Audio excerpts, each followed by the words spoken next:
बच्चों, आप सबने ट्रायंगल के बारे में जो सबसे पहली प्रॉपर्टी पढ़ी होगी वो शायद यही होगी कि चाहे कोई भी ट्रायंगल हो, उस ट्रायंगल के सारे एंगल्स का सम 180 डिग्री होता है।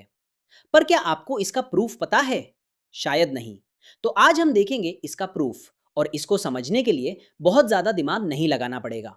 मान लो आपके पास एक ट्रायंगल है, ट्रायंगल ए बी सी, और एंगल ए की वैल्यू ए डिग्री है, एंगल बी का वैल्यू बी डिग्री है, और एंगल सी की वैल्यू सी डिग्री है।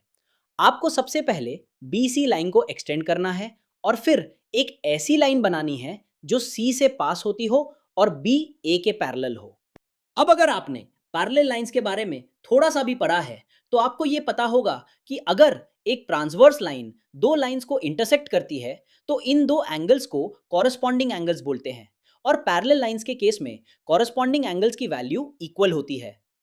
अब अगर आप अपने फिगर पर ध्यान दें और ए सी को अपने दिमाग से निकाल दें, तो आपको बी ए और सी ई पैरेलल लाइंस और बी डी एक ट्रांसवर्स लाइन दिखाई देगी। इसलिए एंगल ए बी सी और angle E C D corresponding angles हैं, और दोनों की वैल्यू इक्वल होगी। पैरेलल लाइंस के बारे में आपने ये भी पढ़ा होगा कि अगर एक ट्रांसवर्स लाइन दो लाइंस को इंटरसेक्ट करती है, तो इन दो एंगल्स को ऑल्टरनेट इंटीरियर एंगल्स बोलते हैं, और पैरेलल लाइंस के केस में ऑल्टरनेट इंटीरियर एंगल्स की वैल्यू इक्वल होती है। अब अपने फिगर को फिर से ध्यान से देखो, और इस बार बी डी को अपने दिमाग से हटाओ, तो आपको बी ए और सी ई पैरेलल लाइंस और ए सी एक ट्रांसवर्स लाइन दिखाई देगी। इसीलिए एंगल बी ए सी और angle A C E alternate interior angles है, और दोनों की वैल्यू इक्वल होगी।